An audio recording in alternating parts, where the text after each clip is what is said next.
हजरत अबू बकर सिद्दीक से लेकर हजरत हसन तक, वैसे तो चार खुलफाए राशिदीन कहा जाता है, लेकिन अगर हम 6 महीने की हजरत हसन की भी खिलाफत देखें तो वो 5 खुलफाए राशिदीन बन जाते हैं।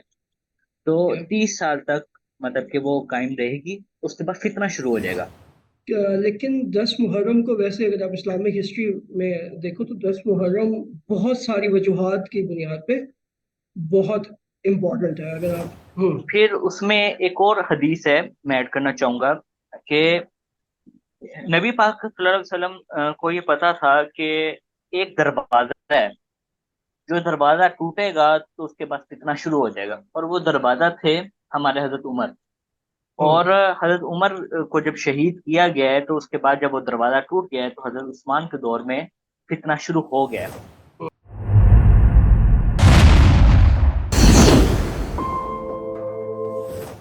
अस्सलाम वालेकुम फहीम साहब, कैसे हैं आप? वालेकुम सलाम, अल्लाह का शुक्र। आप सुनाओ।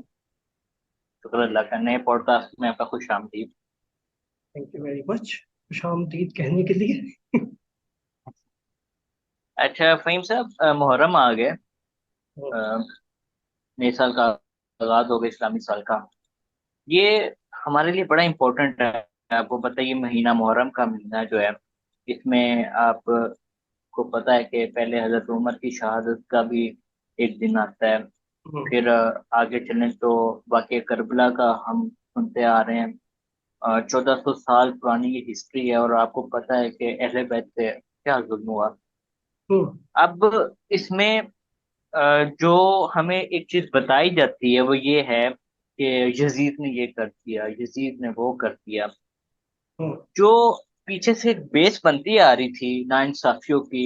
देखें, जो सुलह हसन के बारे में आपने सुना होगा, जब हजरत हसन की 6 माह की जो हुकूमत थी, तो सुलह हसन के बाद उन्होंने वो हजरत मुआविया को हैंड ओवर कर दी थी।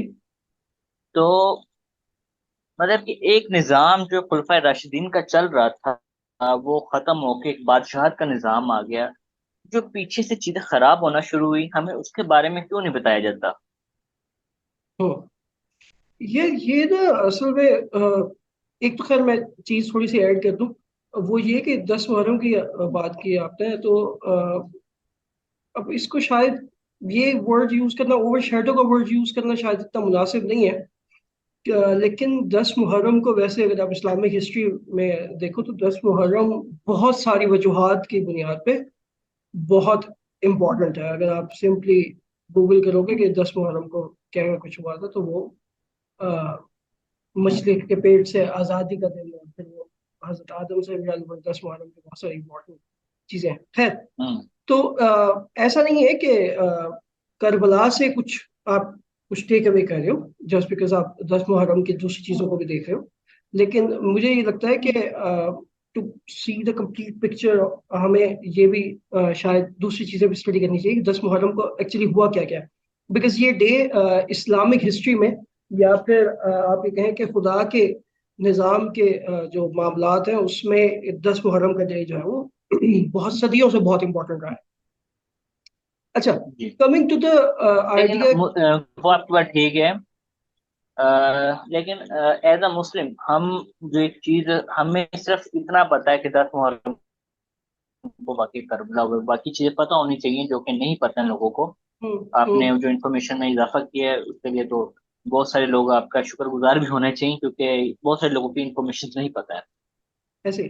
तो ये चीज एक तो थोड़ी एक्सप्लोर करनी चाहिए। दूसरी बात ये है कि जहां तक ये मामला है ना हजरत इमाम हुसैन वाला और जो इसका वैसे आपने अच्छा एंगल पकड़ा है कि बहुत सारे लोग जो है ना हजरत इमाम हुसैन और उस जर्नी में बात करते हैं। उस पर भी हम किसी दिन जरूर बात करेंगे। बल्कि ये हमारे यूट्यूब चैनल पे मैंने कुछ टाइम पहले एक वीडियो बनाई थी। अगर आप सर्च करोगे तो आपको लाजमी मिल जाएगी। उसके अंदर ना मैंने हजरत इमाम हुसैन के ना लीडरशिप एंगल जो है ना वो थोड़ा सा एक्सप्लोर किया था। तो वो पर्सपेक्टिव्स जो है ना आई एम श्योर कि जो लोग थोड़ा सर्च करेंगे, जो लोग इंटरेस्टेड हैं इस चीज़ को स्टडी करने में उस एंगल से, तो उनके लिए वो ऐसी इंफॉर्मेशन होगी जो नॉर्मली डिस्कशंस में नहीं आती। तो वो है। अच्छा, जहाँ तक बात हो रही है इसकी कि बादशाहत का निज़ाम और खुलफा राशिदीन वाला निज़ाम और उस सारी बात की, तो थोड़ा सा ना कंट्रोवर्शियल है, इसलिए थोड़ा केयरफुली इस टाइप की चीज़ों की तरफ हम जाते हैं। इसलिए ज्यादा जरूरी हम्म, ये है कि हम बजाय इसके कि पर्सनैलिटीज को डिस्कस करें, हम हम्म, आइडियाज को डिस्कस करना, हम्म, कॉन्सेप्ट्स को डिस्कस करना। देखिए हजरत अली का और हजरत मुआविया का एक जो कॉन्फ्लिक्ट हुआ, या हजरत आयशा के साथ कोई कॉन्फ्लिक्ट हुआ, या इस तरह ये जितने भी कॉन्फ्लिक्ट्स हुए ना, इनके अंदर हम घुस के हम इसके अंदर फिर कवारियत और वो सारे मामला जो है वो लोगों ने अपने अपने वो बना लिए, वो बात भी एग्जिस्ट करिए। लेकिन मुझे जो चीज हर्ट करती है ना इसके अंदर बहुत ज्यादा, I was actually hmm, talking to an atheist. Hmm, वो आई एम श्योर उसने कहीं आर्गुमेंट ये सुना ही होगा लेकिन hmm, argument that he presented to me was quite shocking, because he said कि ना, हम्म, आप कहते हो कि दुनिया में आखिरी नबी जो है वो आपके नबी हजरत मोहम्मद सल्लल्लाहु अलैहि वसल्लम है, और उन्होंने हम्म, आकर जो है वो दुनिया में ये किया वो किया वगैरह वगैरह। लेकिन उन्होंने इस ऐसी रेवोल्यूशन स्टार्ट की कि उनको गए हुए आधी सदी भी नहीं हुई, और उनके खानदान को आपके मुसलमानों ने ही जो है वो शहीद कर दिया। हम्म, मतलब उनको दुनिया से गए कितना ही अरसा हुआ था कि आपके जो खुलफा राशिदीन लेवल के लोग हैं, उनकी उनकी बेगमात के साथ जंगें होनी शुरू हो गई। तो ये किस तरह का रेवोल्यूशन है, और ये क्या है? तो this is really something to ponder as a Muslim, कि ये व्हाट वेंट रॉन्ग, क्या हुआ ऐसा कि इतने बड़े कॉन्फ्लिक्ट्स जो है वो इतने इनिशियल टाइम में स्टार्ट हो गए। तो हम्म, उसके अंदर ऑब्वियसली आप ये तो नहीं कह सकते कि जी उनकी तरबियत ठीक नहीं थी, या वो नहीं था, ये नहीं था। मुझे ये लगता है कि इस तरह के इंसिडेंट्स को और इस तरह के कॉन्फ्लिक्ट्स को ना हमें स्टडी करना चाहिए, टू अंडरस्टैंड कि क्या क्या चीजें गलत हो सकती हैं, हम्म। कौन कौन सर से इसमें एक और कौन चीज है, मैं आपकी बात को हम्म, थोड़ा सा दरमियान में काटते हुए कुछ बात ऐड करना चाह रहा हूँ, आप अपनी बात बाद में मुकम्मल कर लीजिएगा। नबी पाक सल्लल्लाहु अलैहि वसल्लम ने फरमाया था, उनकी हदीस है कि मेरे बाद 30 साल तक जो है ना खिलाफत कायम रहेगी। और आप ये देखें, हजरत अबू बकर सिद्दीक से लेकर हजरत हसन तक, वैसे तो चार खुलफाए राशिदीन कहा जाता है, लेकिन अगर हम 6 महीने की हजरत हसन की भी खिलाफत देखें तो वो 5 खुलफाए राशिदीन बन जाते हैं। तो हम्म, 30 साल तक मतलब कि वो कायम रहेगी, उसके बाद फितना शुरू हो जाएगा। हम्म, और आप ये देखें कि नबी पाक ने जो जो बातें की हैं वो बाद में पूरी होती गई हैं। क्या उन्होंने नहीं बता दिया था कि मेरे नवासों को शहीद किया जाएगा? हम्म, उन्होंने अपनी जिंदगी में बता दिया था ना। और हम्म, क्या उन्होंने ये नहीं बताया था कि शहीद करने वाले मुसलमान ही होंगे? हम्म, यानी कि उनको फितने का पता था कि आने वाले फितना फूटेगा, और वो फितना मेरी औलाद को ही इस तरह से तबाह कर देगा। हम्म, तबाह तो खैर उनको कोई भी नहीं कर सकता, वो जन्नत के शहजादे हैं। हम्म, तो लेकिन दुनियावी लिहाज से जो मुसलमानों ने किया, हम्म, फिर उसमें एक और हदीस है, मैं ऐड करना चाहूंगा कि नबी पाक सल्लल्लाहु अलैहि वसल्लम को ये पता था कि एक दरवाजा है, जो दरवाजा टूटेगा तो उसके बाद फितना शुरू हो जाएगा। और वो दरवाजा थे हमारे हजरत उमर। हम्म, और हजरत उमर को जब शहीद किया गया है, तो उसके बाद जब वो दरवाजा टूट गया है, तो हजरत उस्मान के दौर में फितना शुरू हो गया है। हम्म, हजरत उमर अपने दौर में ना, एक उन्होंने अपने गुलाम को एक पादरी के पास भेजा। मैं कालिम को सुन रहा था, वो ही किस्सा सुना रहे थे। उन्होंने कहा कि तुम्हारी किताबों में मेरे बारे में क्या जिक्र है? उन्होंने कहा जी कि आपकी मतलब कि आप साले हैं, मतलब कि उन्होंने ये कहा। तो उन्होंने कहा जी के फितने के बारे में पूछा। उन्होंने कहा जी के फितना आपके बाद शुरू हो जाएगा। मतलब कि पादरी के हवाले से भी एक वाकया वो सुना रहे थे। उन्होंने कहा जी कि अच्छा, जो मेरे बाद हुक्मरान होगा वो क्या होगा? उन्होंने कहा बहुत नेक होगा, लेकिन वो सिर्फ एक गलती करेगा। वो गलती ये होगी कि वो अपने रिश्तेदारों को नवाजेगा। तो हम्म, हजरत उमर के मुंह से बेख्तियार निकल गया कि अल्लाह उस्मान पर रहम करे। क्योंकि इंसान है ना, जितने भी नेक साहबी थे नबियों के अलावा, तो कोई भी गुनाह से या गलती से पाक नहीं है। ऐसे और ही। उसके बाद फिर उन्होंने सवाल पूछा, तो उन्होंने कहा जो अगला खुलफा राशिदीन में से होंगे वो भी बड़े नेक होंगे, लेकिन उनका जो सारा टाइम गुजरेगा वो जंगों में गुजरेगा। हम्म, तो इस फितने के बारे में नबी पाक सल्लल्लाहु अलैहि वसल्लम ने अपनी हयात में ही बता दिया था, ये फितना जो है दुनिया में बर्पा होगा। हम्म। बाकी आप अपनी बात को कंटिन्यू करिए। ये देखो, ऐसा है कि अगर एक चीज प्रिडिक्ट कर दी गई है ना, ठीक है, दैट इज गुड इनफ। किसी भी चीज के हम्म। ना दो एंगल्स होते हैं। एक होता है व्हाट हैपन, एक होता है हाउ हम्म। It happen. सही है। हम्म। What happen hmm. तो हमने पढ़ लिया, ठीक है, बता दिया गया था जी। कि यूं होगा, वो हो भी गया, हम्म। ठीक है। हम्म।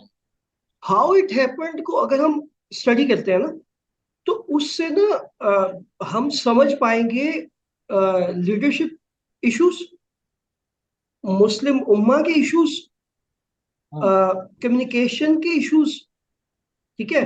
और मतलब एग्जैक्टली जी। व्हाट वेंट रॉन्ग, क्यों हुआ। एक चीज जी। होनी थी, अब ठीक है, हजरत इमाम हुसैन हम्म। के बारे में आपसे फरमा दिया था अपनी हयात में कि ये शहीद हो गए, और वो करबला के रेफरेंस भी हैं, और वो सारा कुछ है, हम्म। Good enough. हम्म। हम्म। जी। लेकिन वो व्हाट वेंट रॉन्ग, क्यों हुआ वो, क्या क्या हो रहा था वहां पे, और ऐसा इस हद तक बात आई कैसे। तो अगर आप करबला को स्टडी करोगे ना एक डिफरेंट पर्सपेक्टिव से, तो जी। उसके अंदर ना आपको समझ आएगा कि ह्यूमन बिहेवियर्स कहते हैं। देखो सिंपल ये कह देना काफी है वैसे तो, कि जो यजीद और वो जो मामला थे, वो यही था कि जी हुकूमत चाहिए थी एट हम्म। Any cost. तो हम्म। हुकूमत चाहिए थी, तो उसके लिए जहां तक जाना था चले गए, हम्म। ठीक है। इवन यहाँ तक चले गए कि जिन जो जो हस्ती आप वसल्लम की पीठ पे चढ़ जाया करती थी, तो जब जी। इमाम हुसैन जब छोटे हुआ करते थे और आप वसल्लम सजदे में होते थे और वो पीठ पे चढ़ हम्म। जाते थे, तो सजदा लंबा हो हम्म। जाता। जी। उस लेवल की हस्ती को भी हम्म। जब वो सामने थी, तो इक्तदार की हवस और चाहत इतनी थी कि वो भी नजर नहीं आई, ठीक है। तो उससे हम्म। हम लोग हर साल बैठ के मुजम्मत मलामत वो सारी चीजें तो करते रहते हैं, लेकिन हम समझते नहीं है कि इससे फिर हमने क्या सीखा। देखो अगर हमने कुछ भी सीखा होता ना उससे, जी। तो आज हमारे अपने मुल्क में या मुस्लिम उम्मा में इस वक्त लीडरशिप के वो इश्यूज ना होते जो एग्जिस्ट कर रहे हैं इस वक्त। जी। जितने भी लीडर्स हैं हमारे, वो इक्तदार के लिए, हुकूमत के लिए, पैसे के लिए, वो क्या नहीं करते। कितने ही लोग हैं जो सिर्फ इस वजह जी। से जान से जाते हैं कि एक एक्स वाई जी इंसान को अपने पास पावर रखते हैं। देखो हम्म। जस्ट बिकॉज जी। वो एक्स वाई, वो जो लोग बेचारे मारे गए हैं उस परसूट में, जस्ट बिकॉज वो उनका मर्तबा हजरत इमाम हुसैन वाला नहीं था, डजंट मीन कि उनकी कोई वैल्यू नहीं थी, हम्म। ठीक है। इस्लाम तो हमें कहता है ना कि एक मोमिन है या मुसलमान है, उसकी या एक इंसान की जो जान की हुर्मत है, वो खाना काबा से ज्यादा है। हम्म। तो वो ये थोड़ी कहा जी। जा रहा है कि खान वादा रसूल से होगा तो फिर उसकी अहमियत है, अदरवाइज नहीं। तो अगर हम करबला की एक्चुअल एसेंस को समझ पाए, तो ये उसको स्टडी, उसको डिस्कस करना कि उस वक्त क्या गलत हुआ था, क्या गलत हुआ था, क्या गलत हुआ था, गुड इनफ।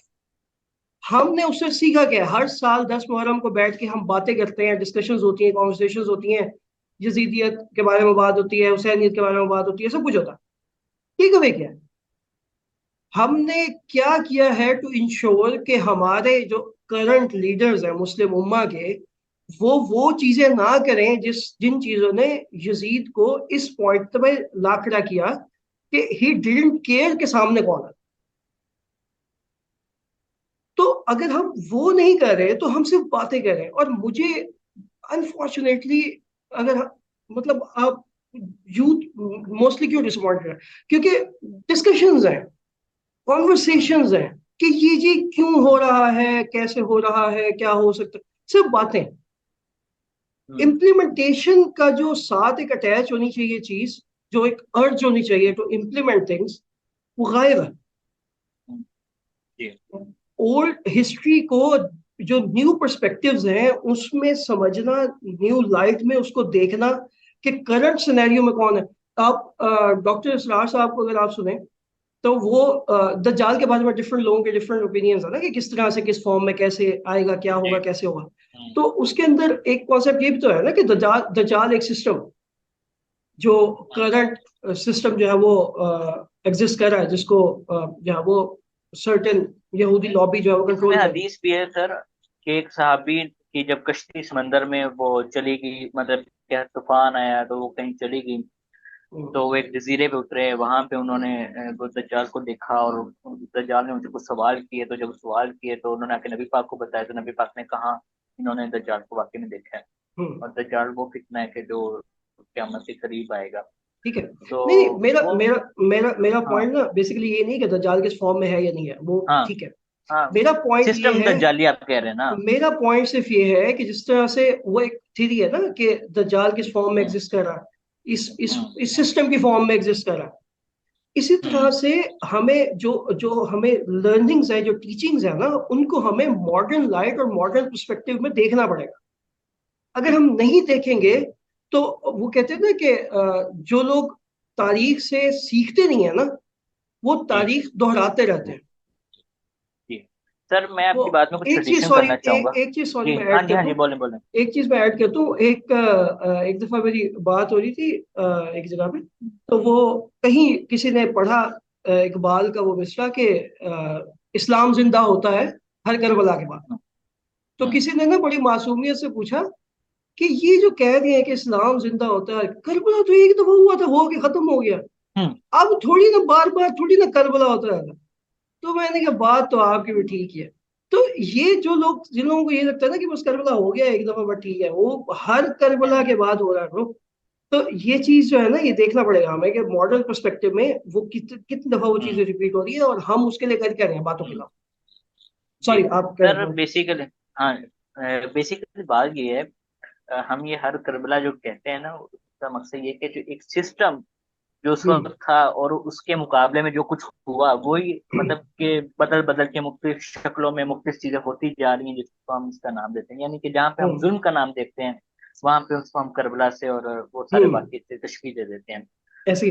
अब ये सब हुआ क्यों, इसके पीछे ना कुछ रीजन, ये मेरा जाती तज्जिया है। मैं हतमी बात चले नहीं कहता, लेकिन जाती तज्जिया कह लेता हूँ कि आप ये देखें, हज़रत अबू बकर सिद्दीक को जब खिलाफत मिली, तो उन्होंने ना, जिन्होंने ज़कात को, जो मुर्तद हो गए थे, जिसको हम कहते हैं कि जो इस्लाम से थोड़ा सा फिर गए थे, या जिन्होंने ज़कात हम्म, देने से मना कर दिया था, हजरत हम्म, अबू बकर सिद्दीक ने उनके खिलाफ तो ऐलान जंग कर दिया था। उन्होंने कहा कि हम्म, ये जो नबी का हुक्म, वही मेरा हुक्म आगे से, यानी कि हम्म, उन्होंने नबी पाक की हर बात को वैसे ही किया जैसे नबी पाक करते थे, मतलब कि हम्म, हर बात को माना।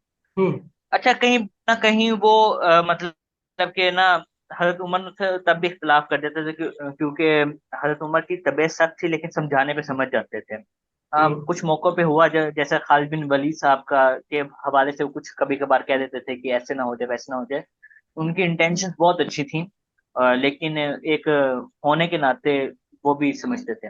हम्म, फिर जब हजरत अबू बकर सिद्दीक के बाद खिलाफत आई हजरत उमर के पास, तो सर जो उन्होंने सिस्टम बिल्ड किया है, आप ये हम्म, देखें, उसके दौरान में इंसाफ का जो तकाजा था, उससे पहले भी बहुत अच्छा होगा, नबी पाक से बेहतर इंसाफ करने वाला कौन हो सकता है, लेकिन हजरत उमर का इंसाफ बड़ा मशहूर है। और हम्म, फिर उसके बाद उन्होंने एक पूरा निजाम कायम किया है, तकरीबन 22 लाख मुरबा मील पे जो एक सल्तनत कायम हुई, उसको चलाना, उसको एक सिस्टमेटिक वे से चलाना बड़ी बात होती है। हम्म, अब जब हजरत उमर जब शहीद हो गए, तो जो सबसे पहला फॉल्ट पड़ा था वो ये पड़ा था कि हजरत उस्मान जब अपने रिश्तेदार को बनु उमैया को बीच में ले आए, रिश्तेदारों को नवाजना शुरू किया, उनकी जो शफकत थी ना, उनकी नेकियां बेशुमार है, और अशरा मुबशरा में से हैं, हम उनके बहुत इज्जत करते हैं। लेकिन उनकी जो शफकत है ना, उनकी इंटेंशन बहुत अच्छी थी, लेकिन उनकी अच्छी इंटेंशन का लोगों ने गलत फायदा उठाया। क्योंकि एक जगह उनके भाई वो हुक्मरान थे, हदीस की किताबों में मफहूम है इसका, मैं मफहूम बता रहा हूँ, कि उनके भाई एक जगह पे मतलब कि शराब पी के फजर के उन्होंने चार फर्ज पढ़ा दिए। और जब ये उन्होंने, वहां के लोगों ने क्या किया, उनको कहा कि जी कि ये आपने चार फर्ज पढ़ा दिए, उन्होंने कहा जी मैंने कम पढ़े, मैं ज्यादा पढ़ा देता हूँ। वो नशे में थे, उनको नहीं पता था वो क्या बात कर रहे हैं। तो उसके बाद सर वो लोगों ने खुद ही फैसला करके उनको गवर्नर से हटा दिया, वहां पे नया गवर्नर लगा दिया। यानी कि इस्लाम की तारीख में ये पहली दफा हुआ कि लोगों ने खुद फैसला लिया और खलीफा को उसके अंदर अपनी मर्जी शामिल करने नहीं दी। यहाँ से पहला जो निजाम है ना, हिल गया, कि जब लोगों ने अपनी मर्जी से इन्वॉल्वमेंट करना शुरू कर दी। हम्म। और उसके बाद जब वो फिर हजरत उस्मान के पास बात आई, तो वहां पे उस वक्त चीफ जस्टिस हजरत अली थे, उनको बुलाया गया और कहा गया कि इंसाफ करें। तो हजरत अली ने उनको फिर 40 कोड़े मारे थे। तो यहाँ से सर, जब आपकी नरमी से लोगों ने गलत फायदा उठाना शुरू कर दिया ना, तो वहां से इस्लाम का जो निजाम है ना, और एक रिश्तेदारी की वजह से काफी धर्म भरम हुआ, और उस वहीं से सारा इख्तलाफ पैदा हो गया, फितना शुरू हो गया। ये मेरा ख्याल है कि ये थोड़ा सा ना ओवर स्टेटमेंट है। अगर ये सारी चीज को आप इससे एग्री कर भी लो ना कि ये सारे मामला it all went down exactly like this, तो सर ये स्टिल हदीसों की किताबों में है, ठीक है। बुखारी में, बिल्कुल मुस्लिम में। बिल्कुल ठीक है, बिल्कुल ठीक है। मैं असल में ना चीजों को I I try to look at things from a bigger angle. Hmm. ठीक है। हम्म। एक सेकंड के लिए ठीक है, सब कुछ हो गया, ये सब कुछ एग्री कर लिया जी, सब कुछ हुआ, हम्म। राइट। हम्म। 40 करोड़ों की सजा मिल गई, ठीक है। जी। इसका मतलब है सिस्टम एग्जिस्टेड, हम्म।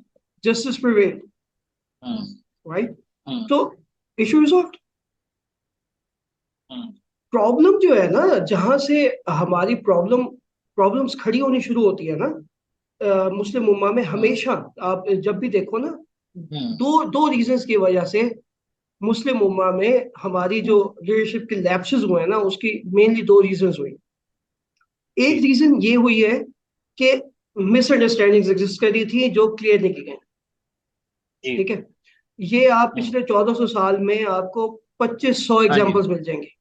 जी। मिसअंडरस्टैंडिंग थी वो। इस तरह की कितनी ही जंगें हैं जो मतलब हम्म। कॉन्फ्लिक्ट्स हैं कह लो, जो जी। कि जी। ऐसे ही एग्जिस्ट है। कर रहे थे और बड़े पीक पे थे, और फिर अचानक से एक बंदा गया, उसने जाके कहा कि जी हम तो असल में ये कह रहे हैं, उन्होंने कहा हम तो ये कह रहे हैं, तो वो उन्होंने कहा फिर इतनी तो फिर गल भी नहीं है। हाँ, एक ये, बात कोई थी नहीं और वहां पे मसला हाँ, खराब हो गया। वो क्योंकि बीच में कुछ लोग थे जो फितना कर रहे हैं। तो एक ये, हाँ, दूसरी इतना दूसरी कर रहे। रीजन दूसरी रीजन जो है ना, उसको शॉर्ट साइटेडनेस कह लो, उसको लालच कह लो, उसको हवस कह लो, हम्म। कुछ भी कह लो, एक वो रीजन थे। हम्म। ये जो दो फैक्टर्स है ना, उन्होंने ही ये सारे इश्यूज क्रिएट किए हैं हमारे लिए इन द लॉन्गर रन। जो इसकी सर वो फाउंडेशन जो है नबी ना। पाक की है, नबी पाक सल्लल्लाहु अलैहि वसल्लम की हदीस भी तो है ना कि मुझे ये डर नहीं कि मेरे बाद तुम शिरक करोगे, लेकिन मुझे ये डर है कि तुम दुनिया की दौलत में खो जाओगे। आप भी देख हम्म। लें, एक उनकी फितने वाली बात, और एक उनकी जो है दौलत वाली बात, कि दुनिया की दौलत में जो खो जाओगे, वो दोनों ही चीजें इस्लाम को डुबोने की बाइस बनी है, जो आप बयान कर रहे हैं। बिल्कुल ऐसे ही है, यही चीज है। तो देखो, हर चीज को ना हमने सरवाइव किया है, राइट। इवन अगर आप देखो ना कि हजरत इमाम हुसैन वाला जो एक वाकया हुआ और सानिया हुआ हम्म। कह लो, हम्म। और एक मतलब काइंड ऑफ डिजास्टर ही कह लो, अगर आप एक जी। काइंड ऑफ बहुत बड़ा वो है। तो उसके बाद फिर वो जो मस्जिद नबवी में जो, अगर आप वो, बल्कि इस पे एक लेक्चर है ताहिर काजी साहब का, जो उन्होंने जिस पे ना यजीद के बारे में बताया कि यजीद ने क्या क्या कुछ गलतियां की थी अपनी लाइफ में। ये this was the starting point जो करबला वाला था, it was not the hmm. End of it. उसके बाद मस्जिद नबी का और फिर जो खाना काबा तक का जो मामला है, जी। हम्म। वो सारा कुछ। तो देखो, ये समझो कि वी सर्वाइव्ड इवन दिस। हम्म। इसके बाद भी मुस्लिम उम्मा नाम की चीज कायम रह गई। हम्म। इसके बाद भी इस्लाम को मानने वाले, नमाज पढ़ने वाले, खुदा रसूल का नाम लेने वाले और डरने वाले लोग हम्म। एग्जिस्ट कर रहे थे, जिन्होंने हम्म। सरवाइव करवा दिया इस सब को। जी। हम्म। मतलब जिस उम्मत में, जिस कौम में, जिस जिस रिलीजन में यहाँ तक बात पहुंच जाए कि नबी का घर भी हम्म। महफूज ना रहे लोगों के शर से, हम्म। और वो लोग भी महफूज ना रहे शर से जिनके बारे में आप सल्लल्लाहु अलैहि वसल्लम ने क्या कमाल कमाल बातें कही थी। हम्म। तो मतलब जैसे हजरत ये उस्मान का जो मामला है, जो जिस तरह से उनकी खिलाफत हम्म। को एंड किया गया, घर घर का हम्म। मुहासरा कर लिया गया, बस जी। जी। उस्मान के बारे में क्या कुछ नहीं कहा हम्म। गया। तो हम्म। इवन वी सर्वाइव दैट, हम्म। ठीक है। अब अगर उसको सरवाइव कर ही लिया है, तो सिर्फ उसको डिस्कस करना, उसको याद करना इज गुड, बट उससे सीखा क्या हमने? सबक सीखना चाहिए ना, सबक सीखना उससे, चाहिए कि हाँ, उसको हाँ। हमने सिर्फ जो है वो एक टॉपिक ऑफ डिस्कशंस बनाया हुआ है। और कंट्रोवर्सीज निकाली है हमने सिर्फ इन हाँ, तमाम वाकयात से। मजे से बैठ के हम सुनते हैं। अच्छा, हजरत उस्मान के दौर में ये हो गया, हम्म। हजरत अली के दौर में ये हो गया, हजरत इमाम हुसैन के साथ ये हो गया। अब लेकिन हम, कौन कितना हाँ सुपीरियर है और कौन कितना हाँ इंफीरियर है, इन इन डिबेट्स में, इन बहसों में लगा के लोगों ने हम्म, अनफॉर्चुनेटली अपनी दुकानें भी चलाई हैं और हाँ चल जी, रही हैं। ऐसे ही है। वो दुकानें चल रही हैं, वो जो है वो चस्के चल रहे हैं, और वो बेवकूफ बनाने की फैक्ट्रियां जो है वो सर, चल रही हैं, हम्म, और हम्म, कुछ भी नहीं हो रहा। मैं एक छोटी सी बात मैं बताऊं आपको। एक जी, शेखुल हदीस है, उनके ना एक हम्म, लेक्चर में मैं बैठा हुआ था। तो वो हम्म, बुखारी शरीफ पढ़ा देते थे।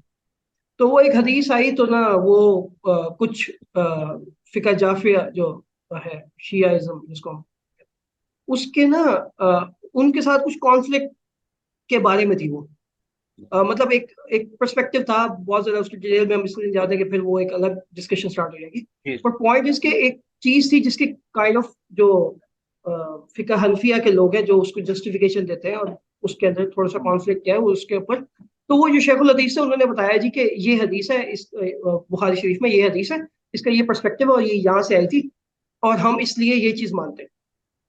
हम्म, तो ना वो एक स्टूडेंट बैठा हुआ था उनका फ्रंट रो में ही।